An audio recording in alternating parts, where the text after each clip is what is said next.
Swimming, it's cycling, it's running.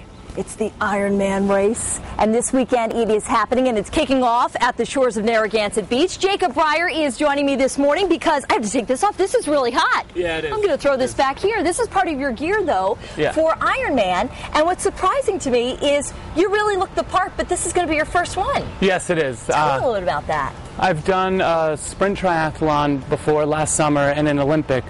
Last summer, my wife was training for a sprint.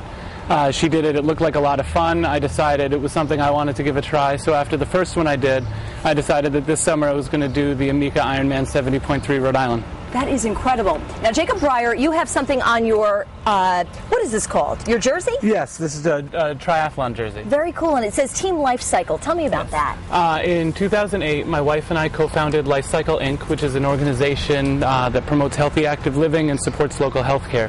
The main thing that we do is an annual bike-a-thon. This summer it's going to be August 22nd.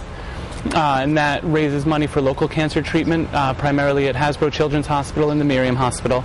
Last year we realized we could be doing more to directly impact the community, so we started Team Life Cycle, and through that we promote healthy, active living. Now, how do you train for something like this? Because this is really intense. I mean, I've gone for a bike ride, I've gone for a run. I'm not really good at this swimming, especially in the ocean. Like, I've never actually tried to, I'm just usually flopping around. But so how many months does it take to lead up to this? Well, I started in February, and so that's about five or 6 months, and I do 10 to 13 hours a week of training, usually 2 or 3 swims, 3 or 4 runs, and 3 or 4 bikes.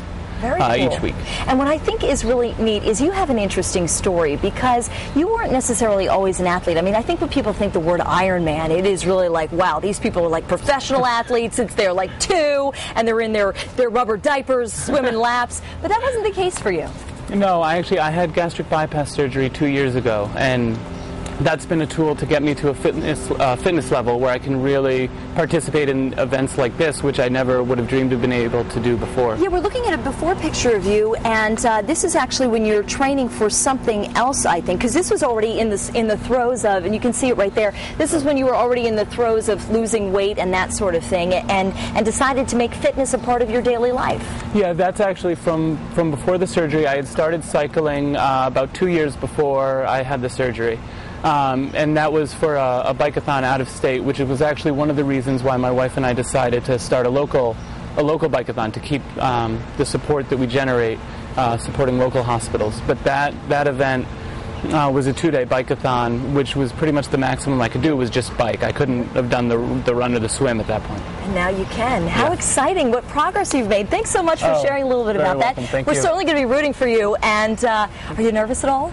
A little. A little bit nervous, but you look like you're ready. I feel ready. We're going to be rooting for you. Thanks so much for being here this morning. If you'd like more information on the Ironman event that's happening this weekend, all you have to do is head to foxprovidence.com. Over to you.